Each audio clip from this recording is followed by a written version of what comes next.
Assalamualaikum warahmatullahi wabarakatuh. Waalaikumsalam warahmatullahi wabarakatuh. Alhamdulillahirrahmanirrahim. Segala puji bagi Allah yang telah melimpahkan rahmat dan hidayahnya sehingga kita masih bisa berkumpul di ruangan ini. Salawat serta salam tak lupa kita aturkan kepada junjungan kita Nabi Agung Muhammad SAW. Semoga kita senantiasa menjadi umat beliau yang mendapat syafaat di yaumil akhir. Amin. Hari ini saya ucapkan terima kasih yang sangat banyak, sebesar-besarnya kepada yang pertama Ibu Kepala Sekolah yang berkenan hadir pada acara diseminasi aksi nyata budaya positif saya. Kemudian kepada Ibu dan Bapak Guru yang berkenan hadir juga untuk dapat belajar bersama dengan saya. Hari ini saya akan menyampaikan tentang budaya positif, salah satu materi dalam modul rangkaian materi guru penggerak. Nah, aksi nyata budaya positif ini saya sampaikan kepada Bapak Ibu guru sebagai tugas akhir saya dalam menyelesaikan modul 1.4. Bapak Ibu semuanya sehat? Budaya positif ini merupakan satu modul yang sangat panjang. Saya juga mempelajarinya ada 6 tema besar nanti yang Bapak Ibu akan pelajari. Sebelumnya saya sampaikan dulu bahwa budaya positif merupakan tanggung jawab kita sebagai guru, bagaimana menciptakan lingkungan yang positif, di mana lingkungan positif itu meliputi warga sekolahnya yang saling menjaga, belajar, bekerja sama sehingga tercipta kebiasaan-kebiasaan baik. Kebiasaan itu akan tumbuh menjadi karakter-karakter baik bagi warga sekolah, dan pada akhirnya karakter dan kebiasaan ini akan membentuk budaya positif. Jadi sebuah budaya, suatu lingkungan yang aman, nyaman, akan memberikan murid kesempatan dan kebebasan untuk berproses belajar, membuat kesalahan, tapi dia juga dapat menyelesaikan masalahnya, belajar lagi sehingga mampu menerima dan menyerap suatu pelajaran. Jadi budaya positif ini budaya ya, apa yang menjadi keyakinan dari sebuah sekolah. Selanjutnya pada kesempatan kali ini ada 6 bab ya, yang itu juga saya pelajari di dalam program guru penggerak, diantaranya disiplin positif dan nilai-nilai kebajikan universal, teori motivasi, hukuman penghargaan serta restitusi, yang ketiga keyakinan kelas, keempat kebutuhan dasar manusia dan dunia berkualitas, kelima restitusi atau 5 posisi kontrol guru, yang keenam restitusi sebagai segitiga restitusi. Kalau di guru penggerak, program guru penggerak atau kurikulum merdeka, dulu kita bahasnya peserta didik, siswa gitu ya. Dan kalau di sini bahasanya adalah murid, balai murid. Kemudian materi yang pertama adalah disiplin positif dan nilai-nilai kebajikan. Oke. Sebenarnya di awal-awal dalam proses pembelajaran itu adalah adanya perubahan paradigma tentang kontrol guru. Nah, kalau misalnya kita melakukan kepalan tangan gitu kan, kita mengepalkan tangan, kemudian kita diberikan kertas, terus disuruh untuk menggenggam ini sekeras-kerasnya gitu kan, dan orang lain ini berusaha kita genggam, terus orang lain bukanya kan pasti akan susah, Bu. Ya nggak sih? Yang bingung kan kalau misalnya suruh genggam, ayo dipegang dengan kuat gitu, pasti akan berusaha segenggam-genggamnya biar orang lain nggak bisa buka. Nah, itu adalah kontrol, paradigma kontrol kita. Nah, perubahan paradigma teori kontrol atau teori pilihan. Jadi sebenarnya selama ini gitu kan, kita tuh menganggap bahwa diri kita tuh bisa kontrol murid-murid kita. Ya enggak? Ini kita bisa kontrol, tenang, ada aturan gitu kan. Tapi pada dasarnya itu hanya ilusi, di mana guru itu mengontrol murid karena murid itu mengizinkan dirinya dikontrol. Kalau murid, makanya murid kita kadang-kadang suka membangkang karena dia nggak mau dikontrol oleh kita, gitu kan. Nah, yang kedua adalah ilusi bahwa kritik dan membuat orang merasa bersalah itu dapat menguatkan karakter. Padahal kritik dan rasa bersalah itu untuk mengontrol murid menuju identitas yang gagal. Ya Allah Mas, kamu tuh kok kayak ngomong banget, gitu kan. Kadang-kadang kita gitu. Padahal itu juga menuju pada emosi diri atas perilaku buruk diri mereka. Jadi mereka menganggap diri mereka itu ada dialog negatif dengan pembuat berasa bersalah. Kemudian yang kedua adalah ilusi bahwa semua penguatan positif itu efektif dan bermanfaat. Padahal kadang-kadang segala usaha mempengaruhi murid agar mengalami perilaku tertentu. Suatu usaha untuk mengontrol murid tersebut dalam jangka waktu tertentu, kemudian murid itu akan menyadarinya dan mencoba menolak bujukan kita. Jadi kadang-kadang kita memberikan reward gitu kan. Tapi kadang-kadang ketika reward itu udah nggak relate bagi mereka, udah nggak nyambung bagi mereka, mereka bisa menolak. Kemudian ilusi bahwa orang dewasa memiliki hak untuk memaksa. Itu juga karena posisi di sekolah juga gitu ya, karena guru lebih dewasa maka dia bisa memaksa murid. Itu juga terjadi pada saya sih. Kayak saya berubah. Kemudian perubahan paradigma teori kontrol atau teori pilihan, di mana ini kontrol kalau menurut stimulus respon yang tadi awal-awal kita berpikir bahwa realitas kebutuhan kita itu sama, padahal aslinya realitas kebutuhan orang itu berbeda. Kemudian semua orang melihat hal yang sama, tapi setiap orang memiliki gambaran yang berbeda terhadap dunia. Jadi melihat suatu peristiwa itu pasti pandangannya beda-beda. Kemudian kita mencoba mengubah orang agar berpandangan sama dengan kita, tetapi pada teori kontrol, teori pilihan itu teori kontrol, kita berusaha memahami pandangan orang lain tentang dunia. Kemudian perilaku buruk dilihat dari suatu kesalahan, akan tetapi perilaku itu memiliki tujuan. Nanti kita bahas di 5 kebutuhan dasar manusia. Terus orang lain bisa mengontrol saya, tapi pada teori pilihan hanya kita sendiri yang bisa mengontrol diri kita. Kemudian saya bisa mengontrol orang lain itu nggak bisa mengontrol diri saya di teori kontrol. Pemaksaan ada pada saat pujukan gagal, sedangkan pada teori kontrol ada kolaborasi menciptakan pilihan-pilihan baru. Kemudian kalau di stimulus respon itu model berpikir menang kalah, tapi pada teori kontrol model berpikir menang-menang. Nah, disiplin positif. Nah, disiplin positif ini atau teori kontrol ini disampaikan oleh Dr. William Glasser, di mana dia menyampaikan bahwa kita itu tidak bisa mengontrol orang lain, hanya Anda sendiri yang bisa mengontrol diri kita sendiri. Nah, terus makna disiplin di sini belajar kontrol diri dengan menggali potensi kita agar mencapai tujuan mulia, yaitu sesuatu menjadi seorang yang kita inginkan berdasarkan nilai-nilai yang dihargai. Jadi kuncinya itu sebenarnya nilai-nilainya, nilai-nilai yang dipegang itu apa. Kemudian teori kontrol itu ada teori perilaku yang memiliki tujuan yang mendasari suatu perilaku itu ada motivasi ekstrinsik dan motivasi intrinsik.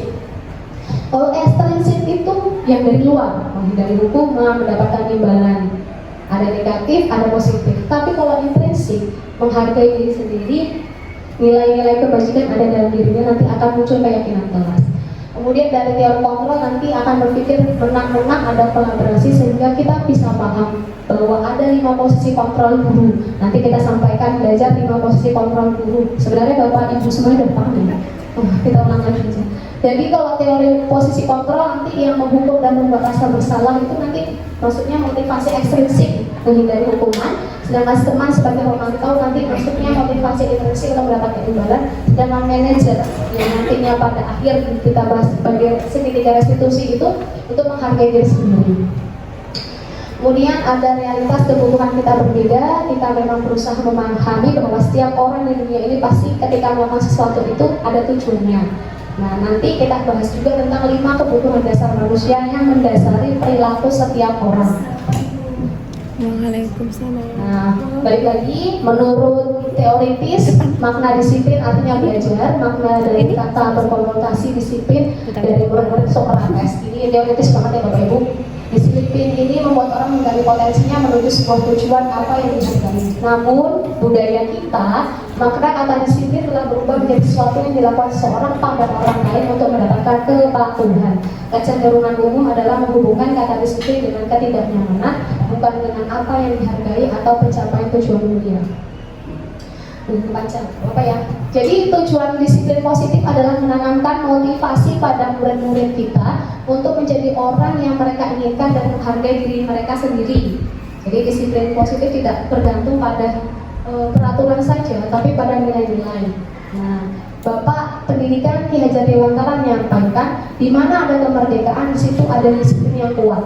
Sungguh pun disiplin itu bersifat self-disiplin atau kita sendiri yang mewajibkan diri kita sekeras-kerasnya, tapi kita juga harus bisa, jika kita tidak cakap melakukan self-disiplin, maka wajiblah penguasa lain mendisiplinkan kita. Disiplin dapat membuat seseorang menggali potensinya menuju sebuah tujuan mulia yang dihargai dan bermakna.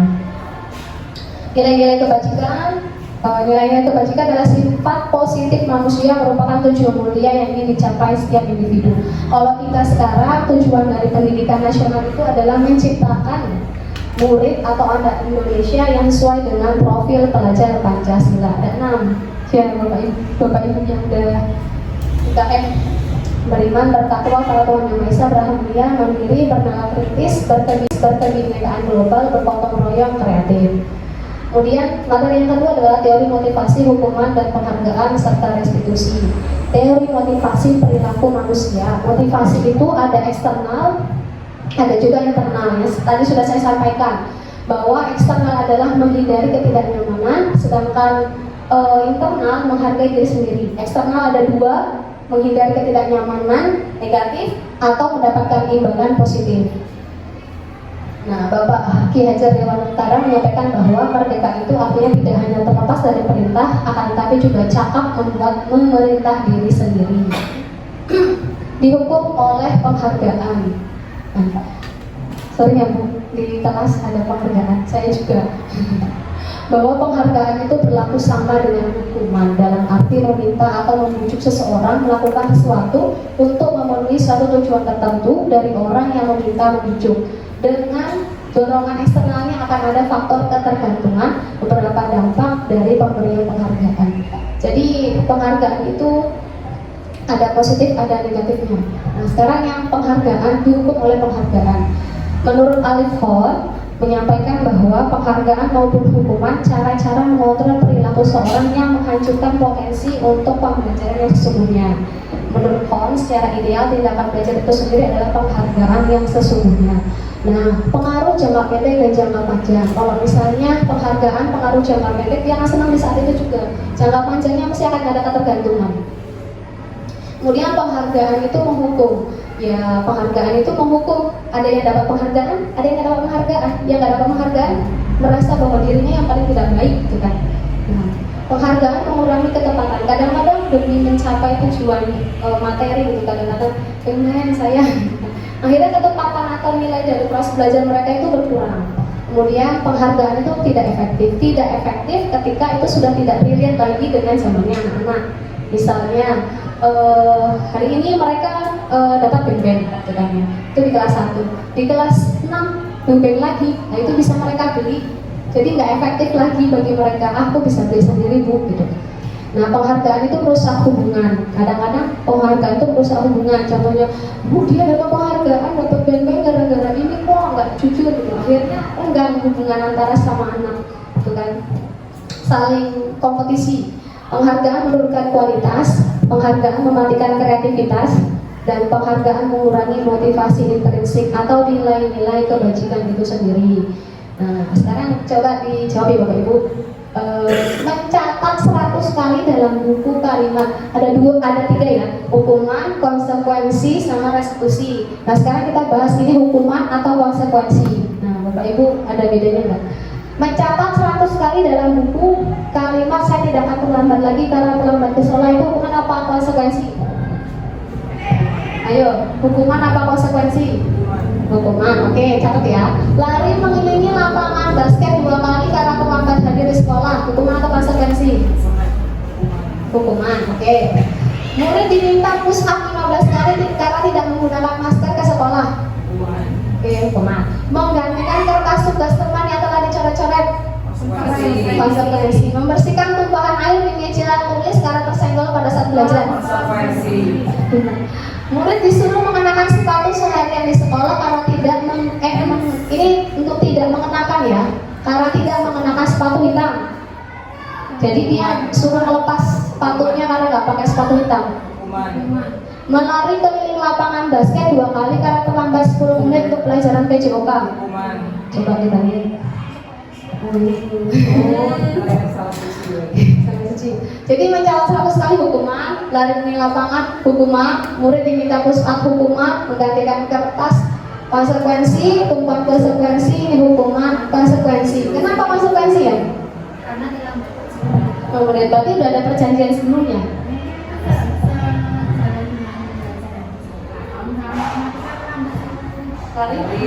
Oh enggak nyambung, enggak relate. Oke, benar.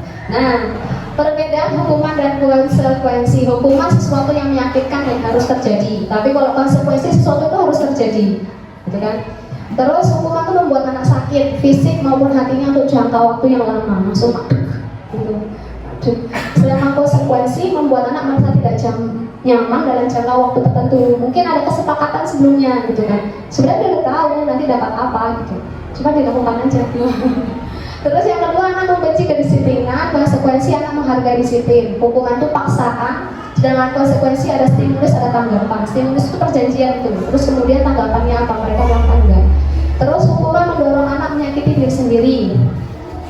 Menyakiti diri sendiri, yang konsekuensi mendorong anak agar mudah menyesuaikan diri. Hukuman konsep dirinya buruk, sedangkan konsekuensi konsep dirinya baik. Kenapa baik? Oh, dia berani bertanggung jawab terhadap apa yang disepakati bersama.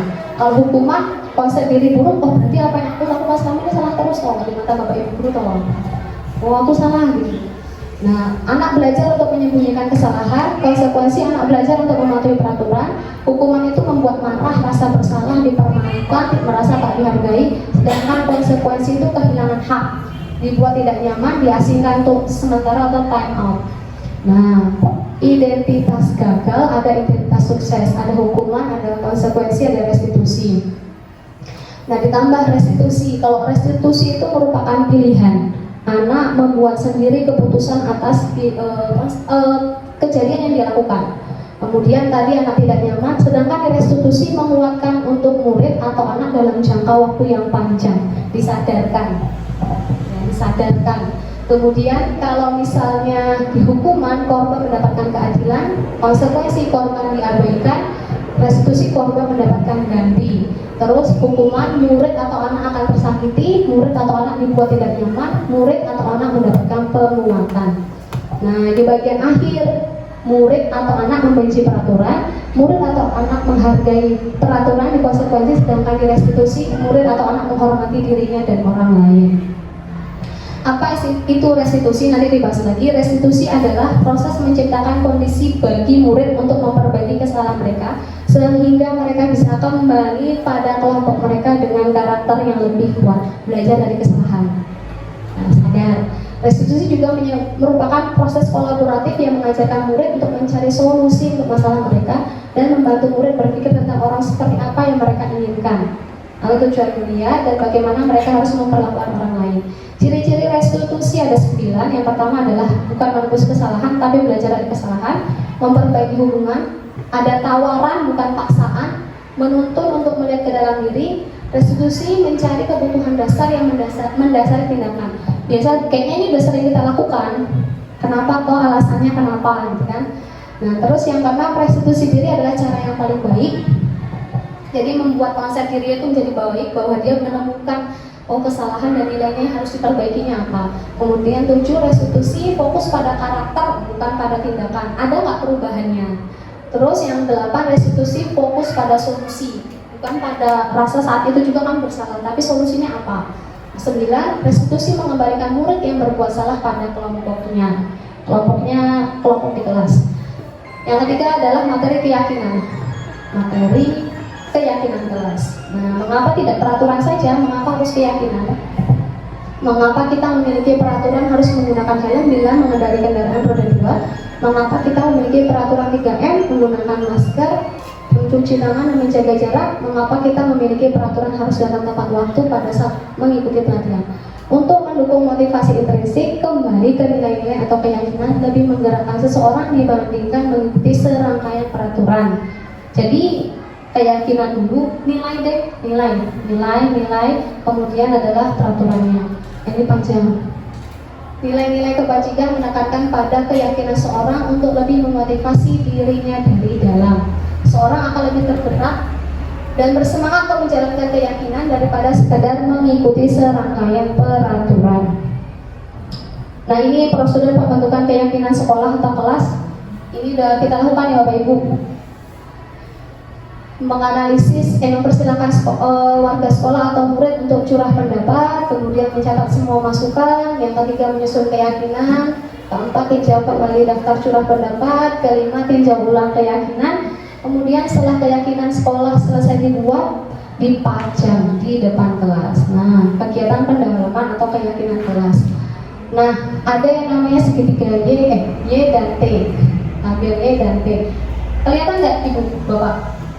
Kelihatan ya, ini yang terlihat, ini yang terdengar, ini yang berperilaku. Kemudian ada yang dilakukan kayaknya dampaknya tidak berdampak. Contohnya hormat. Jadi apa sih namanya ini? Y ya, terlihat, terdengar, berperilaku. Kita lihat sebentar. Nah, contohnya hormat. Kalau hormat yang terlihatnya itu dia berempati terhadap perasaan orang lain, menghargai barang milik orang lain yang terlihat. Kemudian apa yang terdengar? Oh, satu berbicara, saya bantu bu, gitu kan, hormat. Ada yang bisa saya bantu bu? Kemudian terima, tolong, terima kasih ibu. Tapi yang berperilaku tersenyum, ramah, memberikan salam, hormat, berjabat tangan. Ini nilainya ini yang dilakukan. Itu ya. Nah, coba kita analisis. Selalu kembalikan buku ke tempatnya. Kira-kira nilainya apa bu? Apakah disiplin ataukah hormat atau apa? Disiplin. Dilarang mengganggu orang lain. Hormat. Hadir di sekolah 15 menit. Disiplin. Dilarang melakukan kekerasan.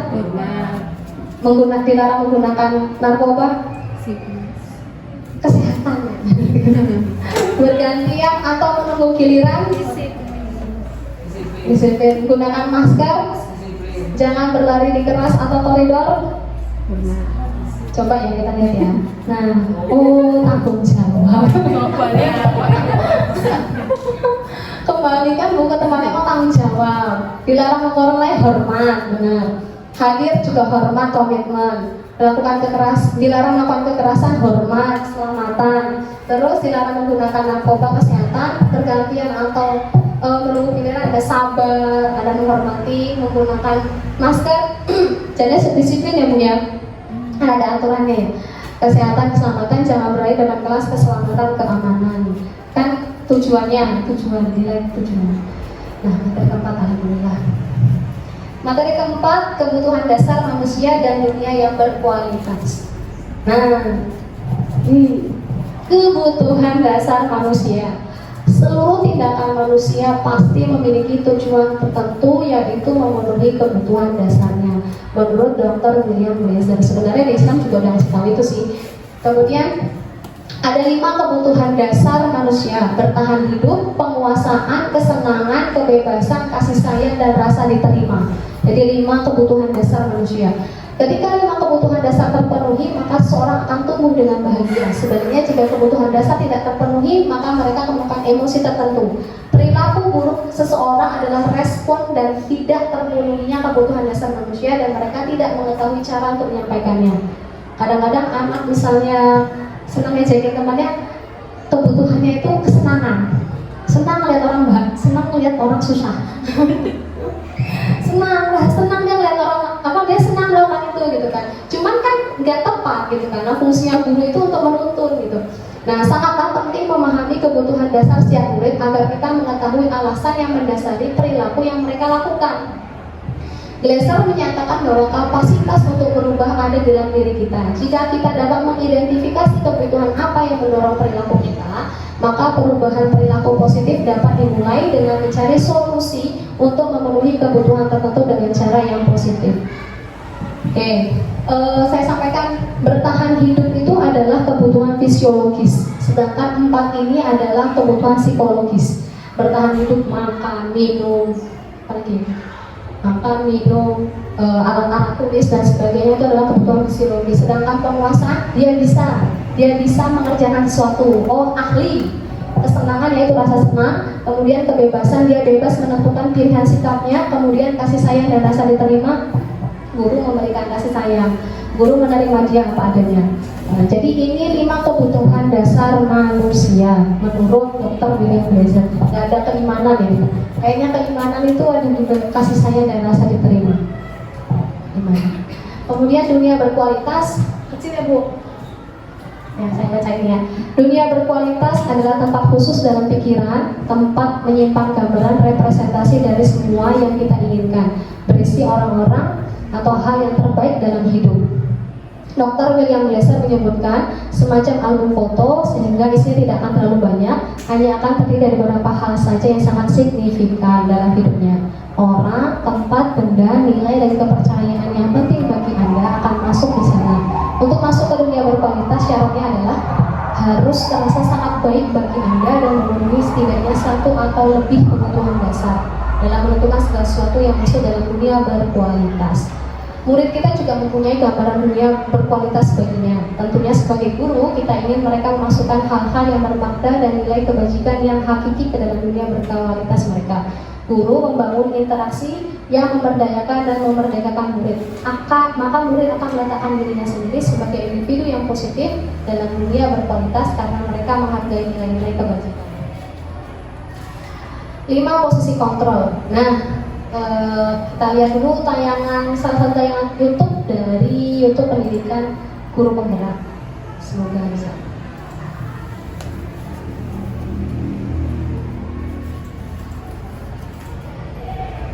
Suaranya nggak masuk ya, Bu? Oh, saya mati ternyata. Line inbound.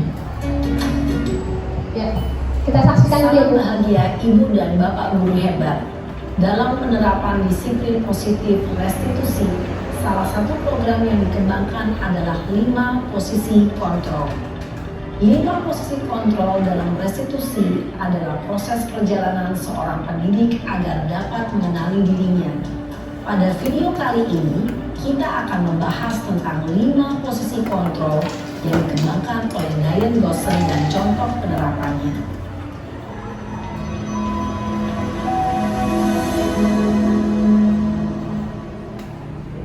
5 posisi kontrol itu adalah 1. Posisi penghukum, 2. Posisi pembuat merasa bersalah, 3. Posisi teman, 4. Posisi pemantau atau monitor, dan 5. Posisi manajer. Untuk lebih memahami kelima posisi tersebut, mari kita saksikan kasus Naren yang terlambat hadir 20 menit di sekolah dan melihat bagaimana kelima posisi kontrol dalam menghadapi masalah tersebut.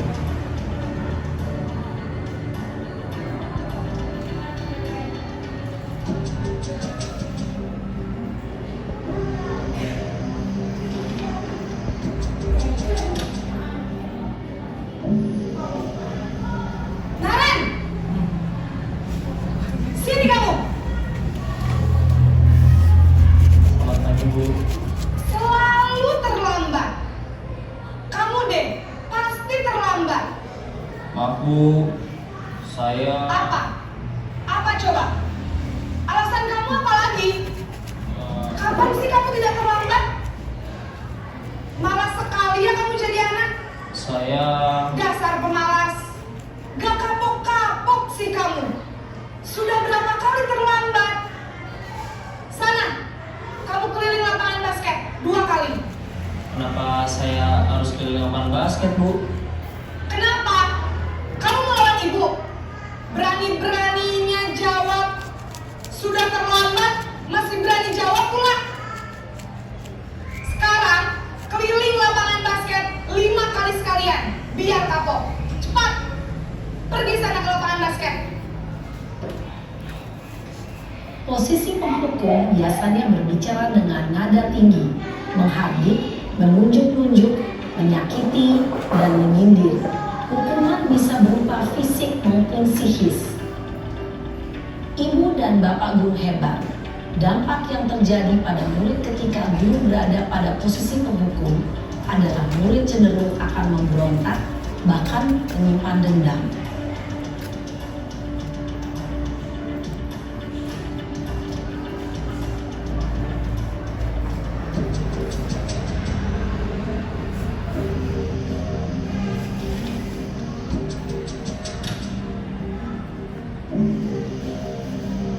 Naren!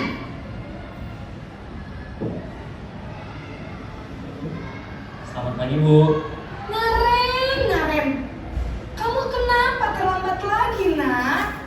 Ya Tuhan, Naren. Kamu senang ya bikin ibu susah ya? Kalau kamu terlambat lagi, nanti ibu yang ditegur bapak kepala sekolah, nak. Disangka ibu tidak bisa membina kamu. Duh, gimana ini? Maaf, Bu. Duh, Gusti Naren. Kamu suka ya kalau ibu ditegur bapak kepala sekolah?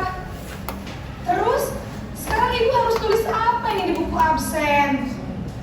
Ini kalau ibu harus apa coba? Maaf Bu, maaf sekali. Ya sudah, lain kali jangan bikin ibu susah lagi ya nak ya. Ibu tidak akan kuat lagi kalau kamu begini terus. Bisa jantungan kalau ibu ditegur bapak kepala sekolah. Sana cepat kelas. Maaf ya Bu, maaf sekali. Sesi pembuat rasa bersalah berbicara dengan nada tenang, cenderung lembut. Namun kata-kata yang diutarakan membuat murid merasa menjadi orang yang gagal. Memandang buruk dirinya sendiri, merasa tidak berharga, dan tidak sanggup membahagiakan orang lain. Ketika guru mengambil posisi pembuat rasa bersalah, murid akan menganggap dirinya yang bersalah dan ia akan menyimpan emosi negatif tersebut di dalam dirinya.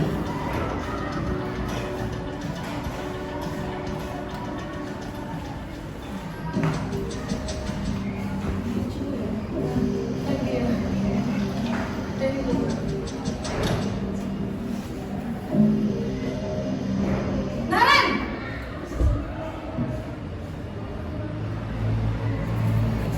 Selamat pagi Bu. Wah, sudah jam berapa ini nak? Terlambat lagi ya sayang. Iya Bu, habis ibu saya lupa bangunkan saya Bu. Kamu malah menyalahkan ibu kamu. Kamu bukannya anak yang larinya paling kencang. Kok terlambat sih? Iya Bu, saya memang terlambat bangun tadi.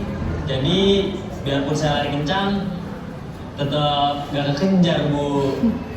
Ya sudah sana. Nanti lain kali larinya lebih kencang lagi ya. Biar gak terlambat lagi. Bikin senang ibu. Demi ibu. Bisa kan? Bisa lah Bu. Ya sudah sana masuk kelas. Beresin urusan absen kamu.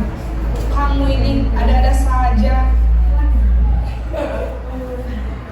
Dalam posisi teman, guru berbicara dengan nada suara ramah, akrab, cenderung bersenggah gurau untuk menjaga suasana tetap santai. Murid akan merasa senang, aman, dan akrab dengan guru. Identitas yang tercipta adalah identitas sukses atau berhasil. Namun, perlu diingat, karena ini masih dorongan eksternal, maka ada faktor ketergantungan dari murid kepada orang tertentu. Di sini guru absennya, sehingga di lain waktu murid bisa berperilaku baik, namun hanya kepada orang-orang tertentu saja.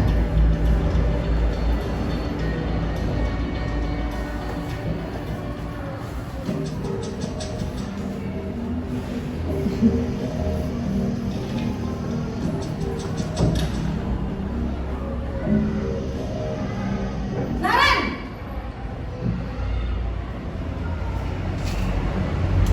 Selamat pagi Bu. Naren, apa peraturan sekolah kita tentang jam berapa kita harus masuk sekolah, nak? Kita harus di sekolah jam 7 Bu. Iya betul, sekarang sudah jam 7.20. Naren sudah tahu konsekuensinya jika terlambat hadir. Paham Bu, saya harus tinggal kelas pas jam istirahat selama 20 menit. Iya benar, konsekuensinya demikian. Jadi nanti jam 9.30 pas istirahat, kamu harus tinggal di kelas, kerjakan tugas tambahan untuk ketertinggalan kamu, ya? Baik Bu. Posisi pemantau mengandalkan penghitungan atau data untuk mengontrol murid. Guru mengarahkan murid berdasarkan peraturan dan konsekuensi. Seorang pemantau menunjukkan bahasa tubuh dan ekspresi wajah yang datar dan cenderung formal.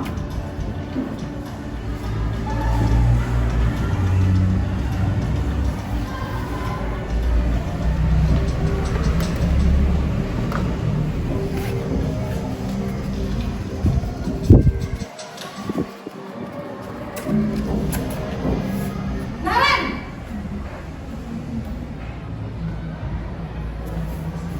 Selamat pagi Bu. Selamat pagi Naren. Maaf Bu, saya terlambat. Iya, sekolah masuknya jam 7, sekarang sudah jam 7.20. Jadi sekarang bagaimana ini Naren? Maaf Bu, saya lupa Baiklah, menurut kamu, keyakinan sekolah yang mana yang perlu kamu tingkatkan? Menghargai diri sendiri dan orang lain mungkin ya Bu. Setuju. Jadi, apakah Naren meyakini prinsip saling menghormati tersebut? Iya Bu, saya meyakininya. Apakah Naren bersedia memperbaiki masalah keterlambatan ini? Bersedia Bu. Bagaimana kamu akan memperbaiki masalah keterlambatan ini? Saya akan coba untuk tidak lupa menyetel alarm saya Bu. Baik, kalau Naren lupa menyetel alarm di rumah, ada orang yang kira-kira bisa bantu mengingatkan tidak? Ada Bu, kakak saya, Kak Emma. Ada lagi selain Kak Emma? Selain Kak Emma, ada ibu saya. Baik, jadi yang mengingatkan Naren adalah Kak Emma dan ibu kamu ya? Kira-kira akan mulai setel alarm kapan nih Naren? Setelah pulang sekolah, akan segera saya lakukan. Baik, jadi Naren akan setel alarm untuk bangun besok pagi dan akan diingatkan oleh kakak dan ibunda Naren ya. Ada lagi yang mungkin perlu dilakukan Naren agar tidak terlambat bangun lagi? Tidak ada Bu. Baik Naren, terima kasih untuk kerjasama kamu. Sekarang kamu perlu kembali ke kelas untuk belajar. Baik Bu, terima kasih. Posisi manajer adalah posisi kontrol yang disarankan untuk membimbing murid memiliki sikap disiplin yang positif, yaitu murid yang mandiri, bertanggung jawab, dan dapat memecahkan masalah. Tujuan dari posisi ini adalah agar murid dapat berefleksi atas tindakannya. Guru akan dengan tulus memberikan pertanyaan-pertanyaan bermakna, sehingga membuat murid dapat belajar dari kesalahannya dan mencari sebuah solusi untuk menyelesaikannya. Ibu dan Bapak guru hebat, setelah mengamati adegan kelima posisi kontrol tadi, kira-kira posisi mana yang paling ideal? Posisi mana yang dapat menunjang motivasi intrinsik murid? Ya, tentu posisi manajer. Posisi ini memang posisi ideal yang ingin dituju setiap pendidik. Pada posisi inilah, guru dapat menerapkan disiplin positif yang berpihak pada murid, yang memerdekakan murid. Perjalanan seorang pendidik tentunya tidak mudah untuk sampai pada posisi seorang manajer.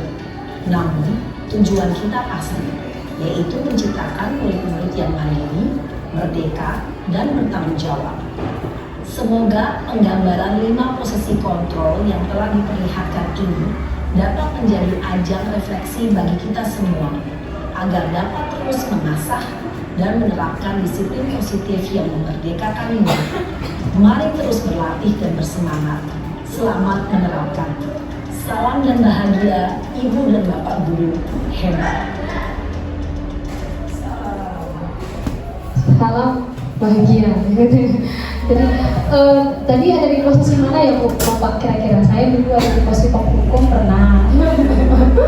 Saya di posisi pembatasan kesalahan ya pernah. Saya di posisi pemantau ya pernah. Apalagi tadi ya? Teman. Manajer jarang. Manajer jarang. Jadi mungkin selama ini tuh apa yang kita lakukan mungkin banyak dampaknya buat murid ya. Kalau bisa disampaikan di kurikulum merdeka itu bagaimana membuat agar jiwa dan raganya murid itu menjadi bahagia. Jadi 5 posisi kontrol: penghukum, pembuat rasa bersalah, teman, pemantau, atau manajer. Nah, teman mungkin yang biasa sama anak-anak di SD itu sama teman ya, gitu kan. Nah, yang penghukum motivasinya adalah guru yang berbuat menghardik, menunjuk, menyakiti, gitu kan. Kemudian membuat rasa bersalah, ibu kecewa, seharusnya kan kamu kayak gini mas, gitu kan. Kalau yang teman membuat alasan-alasan untuk muridnya. Kalau pemantau menghitung dan mengukur, ada aturan, ada keyakinan, terus apa, konsekuensinya apa. Kalau manajer yang mengajukan pertanyaan-pertanyaan yang membuat sadar, membangun kesadaran dari diri murid itu sendiri. Kemudian guru juga berkata kalau tidak melakukannya awas ya, rasakan. Tapi kalau pemantauan bersalah, kamu seharusnya sudah tahu ibu lelah sekali. Tolong mas, gitu kadang-kadang. Tolong, gitu. Kalau teman ayo lakukan, ayo kita mau. Ingat tidak, ibu pernah bilang, gitu kan ya. Nah kalau pemantau apa peraturannya? Manajer apa yang kita yakini? Nah hasilnya kalau penghukum ada memberontak, jiwa memberontak menyalahkan orang lain, berbohong. Kalau kalau misalnya pembuat rasa bersalah menyembunyikan, menyangkal, berbohong, teman ada ketergantungan. Jadi kalau teman itu sama bu guru ini enak, sama bu guru itu nggak enak. Nah, efeknya tuh di situ kalau yang menjadi teman. Terus kalau pemantau menyesuaikan diri, jadi murid itu bisa menyesuaikan diri bila diawasi. Tapi kalau dalam manajer dia mengeluarkan pribadinya. Terus kaitan dengan dunia berkualitas, kalau misalnya menghukum, murid itu meletakkan guru di luar dunia berkualitas karena benci, males lah sama guru itu. Sama saya. Terus membuat rasa bersalah, murid meletakkan guru dalam dunia yang berkualitas, ya karena dia menghargai gurunya. Terus kalau yang sebagai teman, murid meletakkan guru sebagai orang yang sangat penting di dunianya. Kalau pemantau, murid meletakkan guru, peraturan dan hukum di dunia berkualitas, hanya sebatas itu. Terus kalau misalnya manajer, murid meletakkan dirinya sebagai individu yang positif dalam dunia yang berkualitas. Jadi individu yang positif itu senantiasa untuk memperbaiki diri. Terus murid akan berkata, biarkan saja, nanti juga marah-marah lagi bukunya gitu kan. Tapi kalau membuat rasa bersalah, maafkan. Kalau teman, saya pikir bapak ibu guru saya teman, ternyata begitu ya gitu. Terus memantau berapa banyak bintang yang saya harus peroleh, berapa halaman yang harus saya tulis gitu. Jadi dia udah tahu konsekuensinya dia. Kemudian kalau di manajer, bagaimana caranya saya bisa memperbaiki keadaan. Jadi bukan fokus pada masalahnya tapi solusinya. Kemudian dampak pada murid, penghukum pasti dia cenderung akan mengulangi kesalahan. Kemudian kalau pembuat rasa bersalah akan rendah diri karena bapak guru, ibu guru melihat saya gini ya. Kalau teman lemah, tidak mandiri, ketergantungan. Kalau sebagai pemantau menitikberatkan pada sanksi dan hadiah yang akan dia terima. Sedangkan pada manajer mengevaluasi diri bagaimana memperbaiki dirinya. Jadi posisi manajer ini adalah posisi yang disarankan. Kemudian pertanyaan-pertanyaannya. Jadi ini harusnya hilang dulu ya. Saya kecewa berarti membuat rasa bersalah. Kemudian kamu tidak pernah benar-benar melakukannya, penghukum. Ayo lakukan demi ibu. Itu biasanya posisi kontrol sebagai teman. Apakah kamu mendapatkan stiker bintang? Nah ini posisi pemantau. Bagaimana kamu bisa menyelesaikan masalah ini? Nah ditanyakan, diberi pertanyaan pada murid adalah manajer. Nah yang tadi kamu selalu gitu. Ibu guru bilang gitu sih. Nah itu penghukum. Lanjut, yang ketiga, materi terakhir adalah tentang restitusi, adalah segitiga restitusi. Nah balik lagi, ini banyak banget. Restitusi adalah proses menciptakan kondisi bagi murid untuk memperbaiki kesalahan mereka sehingga mereka bisa kembali kepada kelompok mereka dengan karakter yang lebih kuat. Jadi bagaimana memperbaiki, fokus pada solusi, bukan apa yang sudah terjadi, dan bisa kembali kepada kelompok mereka, tidak terhakimi karena mencuri kan Bu. Dia bukan kembali sebagai pencuri, tidak, tapi dia bisa kembali sebagai murid yang biasa, dihargai dengan karakter yang lebih kuat.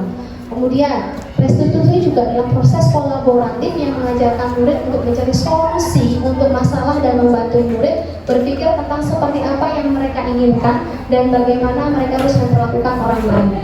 Restitusi membantu murid menjadi lebih memiliki tujuan, disiplin positif, dan memulihkan dirinya setelah berbuat salah.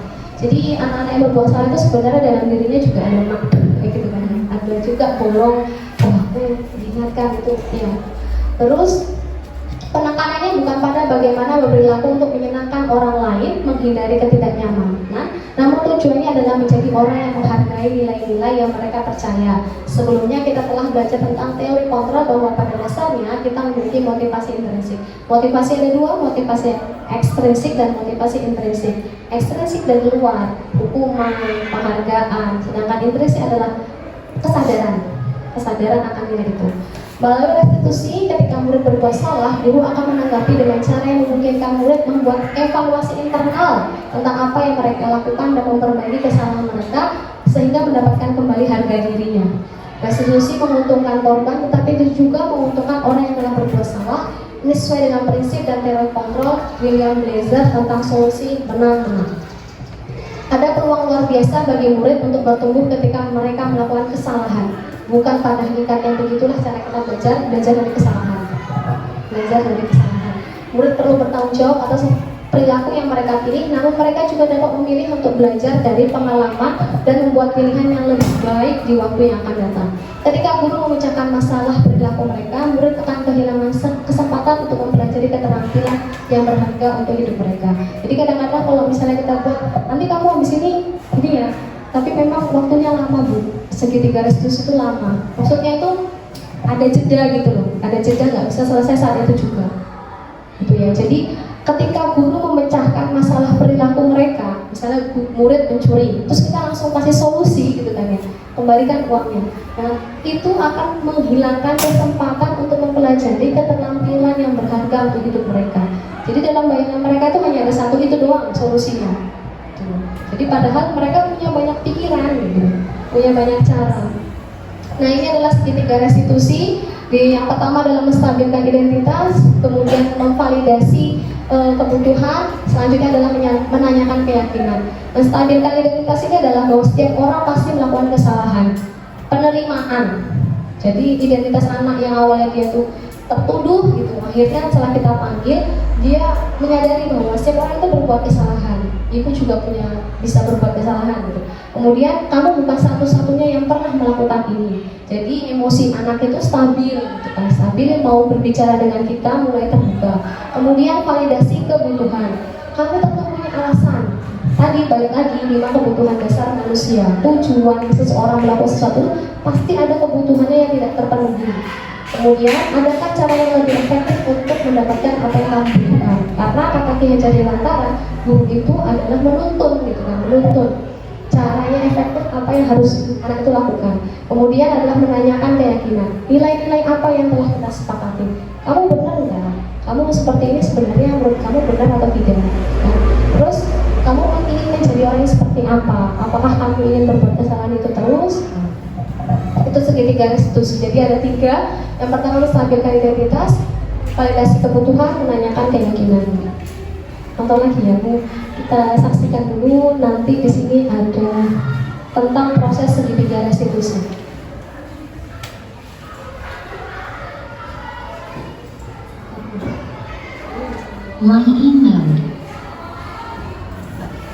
Pada video kali ini kita akan membahas tentang salah satu program disiplin positif yang diterapkan di lingkungan sekolah yang dikenal dengan nama restitusi.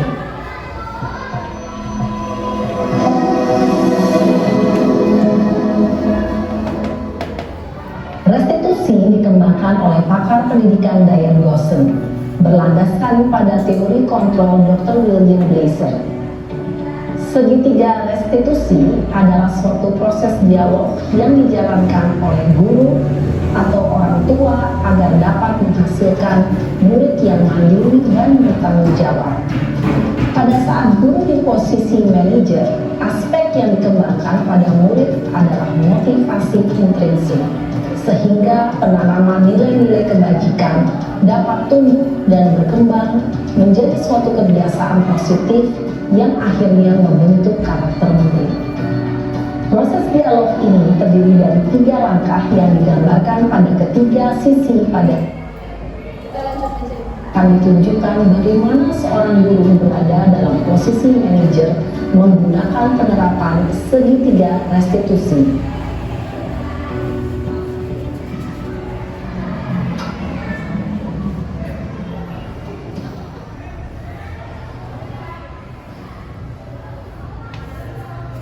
Siang Sarah.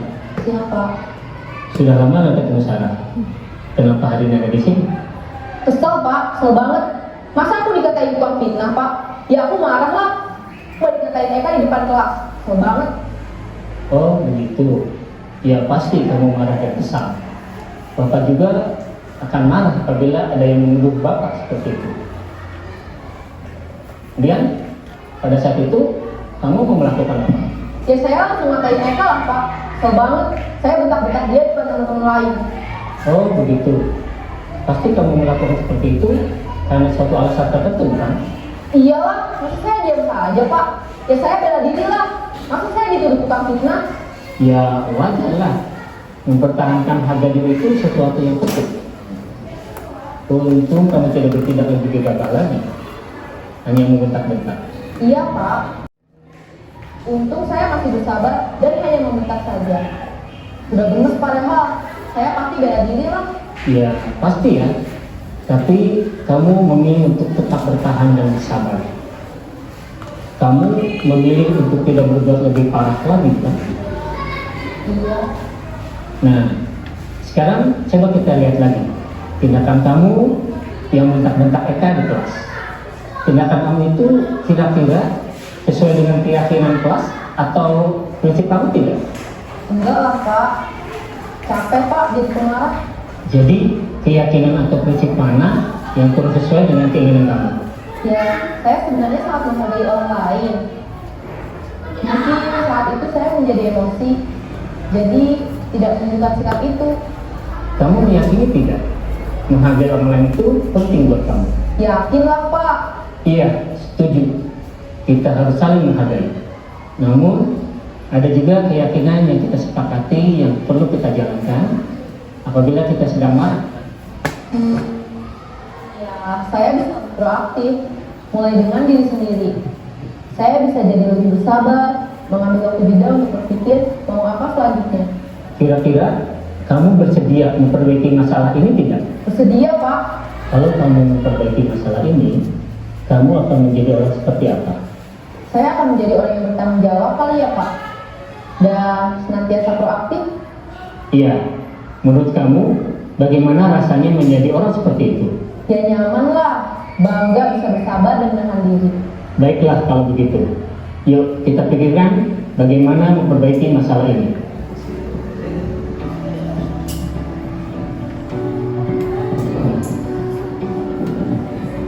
Ibu dan Bapak guru hebat menggunakan penerapan segitiga restitusi. Mari kita bahas satu persatu.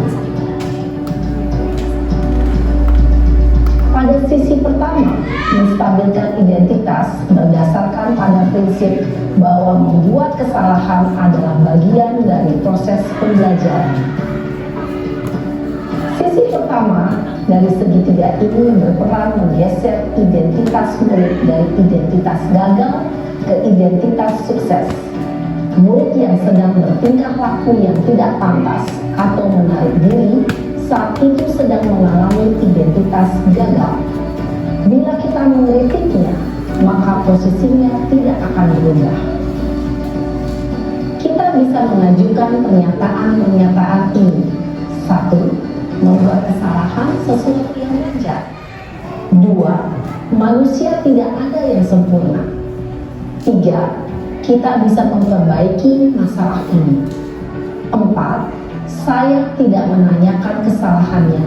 Saya lebih fokus bagaimana memperbaiki masalah ini. 5. Apakah saat ini kamu tengah menjadi orang yang baik untuk dirimu sendiri? Pada sisi kedua, validasi tindakan yang salah berlandaskan pada prinsip bahwa setiap perilaku berupaya memenuhi suatu kebutuhan tertentu. Guru yang telah memahami teori kontrol akan bergeser dari pemikiran stimulus respon menjadi proaktif dan mencoba untuk mengenali tujuan dari perilaku murid. Mengenali dan mengakui kebutuhan murid ini dapat memperbaiki hubungan dengan murid tersebut. Pernyataan atau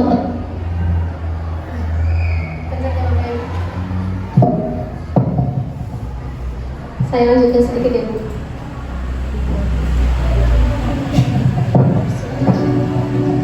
Pernyataan atau pertanyaan bisa disampaikan dengan nada suara tidak menghakimi. 4. Mungkin kamu bisa mempelajari suatu perilaku baru yang lebih efektif. Bersediakah kamu mempelajarinya? Selanjutnya, kita akan simak sisi terakhir, yaitu menanyakan keyakinan. Teori kontrol menyatakan bahwa pada dasarnya kita termotivasi secara intrinsik. Pada saat perilaku yang salah telah divalidasi dan identitas sukses telah stabil, maka murid telah siap menaikkan keyakinan-keyakinannya dengan tindakannya yang salah dan pemikirannya telah berubah. Nilai-nilai apa yang 3. Seperti apa gambaran sebuah kelas yang ideal bagi kamu? 4. Kamu ingin menjadi orang seperti apa?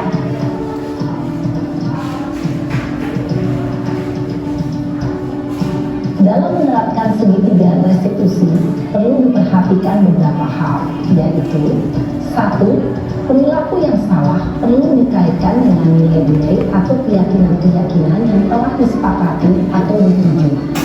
2. Kesediaan orang yang melakukan kesalahan untuk memperbaiki masalah. 3. Pemecahan masalah sebisa mungkin relevan atau memiliki hubungan dengan masalah yang ada. 4. Usaha. Perlu adanya suatu usaha perbaikan dari pihak yang berbuat kesalahan. 5. Waktu.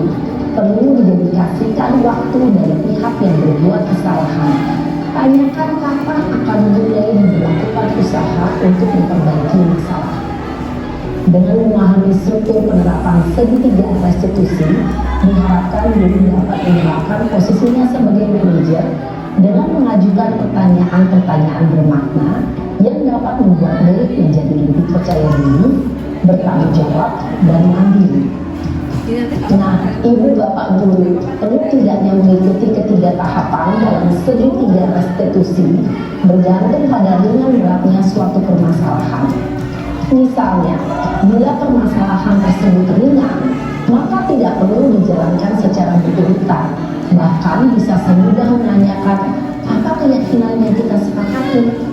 Dengan menjalankan segitiga restitusi, dengan mengajukan pertanyaan-pertanyaan bermakna, diharapkan murid menjadi lebih kuat secara pribadi, dapat membuka wawasan murid agar dapat menyelesaikan permasalahannya sendiri, semakin percaya diri, mandiri, dan berbeda. Salam dan bahagia, Ibu Bapak Guru hebat. Itu tadi penjelasan terakhir tentang segitiga restitusi. Kemudian Bapak Ibu kembali lagi kepada akhir pembelajaran kita. Sebenarnya saya masih ada yang mau disampaikan tentang bisa identifikasi tentang segitiga restitusi dalam suatu kasus. Kelihatan nggak? Nggak kelihatan ya Bapak Ibu? Kecil ya? Nggak kelihatan ya? Ya, nanti kapan-kapan ada online kesempatan kita bisa diskusi untuk menyelesaikan materi tentang segitiga restitusi dan lainnya. Jadi kesimpulan yang bisa kita ambil dari yang tadi sudah saya jelaskan bahwa untuk menciptakan budaya positif yang ada di kelas diawali dengan adanya mengakomodir nilai-nilai kebajikan yang telah dipahami oleh siswa, karena siswa itu pasti dengan rumah dan latar belakang yang berbeda-beda gitu kan, pasti keyakinannya berbeda-beda. Nah, jadi kita mengakomodir nilai-nilai kebajikan yang telah dipahami oleh siswa. Kemudian kita harus mampu membedakan bagaimana hukuman, penghargaan, dan restitusi itu diterapkan kepada siswa. Keyakinan kelas merupakan nilai positif yang akan membuat siswa menyadari dan bertanggung jawab atas apa yang telah dilakukannya. Guru juga harus mampu menyadari bahwa setiap tindakan atau perilaku yang terjadi pada siswa itu adalah wujud dari pemenuhan kebutuhan dasar yang sebenarnya harus dipenuhi oleh murid. Nah, guru harus mampu mengenali dirinya ketika berada dalam kelas, mengambil peran dan kontrol seperti apa. Kemudian yang terakhir adalah segitiga restitusi ini merupakan hanya salah satu cara yang dapat dilakukan untuk membantu siswa dalam mengenali dirinya dan bertanggung jawab atas dirinya sendiri. Itu yang dapat saya sampaikan. Terima kasih atas kehadirannya. Sebelumnya ada yang mau ditanyakan dulu atau ada diskusi terlebih dahulu? Tidak ada? Gak ada yang bertanya? Alhamdulillah sudah paham. Sudah jelas ya. Semoga kita bisa menjadi bapak guru hebat yang bahagia dan sejahtera. Amin. Sekian dari saya. Terima kasih atas waktunya. Marilah kita tutup acara diseminasi saya ini, program aksi nyata saya ini dengan bacaan hamdalah bersama-sama. Alhamdulillahirabbil alamin. Sekian dari saya. Terima kasih kepada Bu ini yang sudah berkenan hadir, dan Bapak Ibu guru yang lainnya, Bapak Ibu guru karyawan yang lainnya telah berkenan hadir. Saya haturkan terima kasih. Mohon maaf mengganggu waktunya. Saya tutup. Wassalamualaikum warahmatullahi wabarakatuh.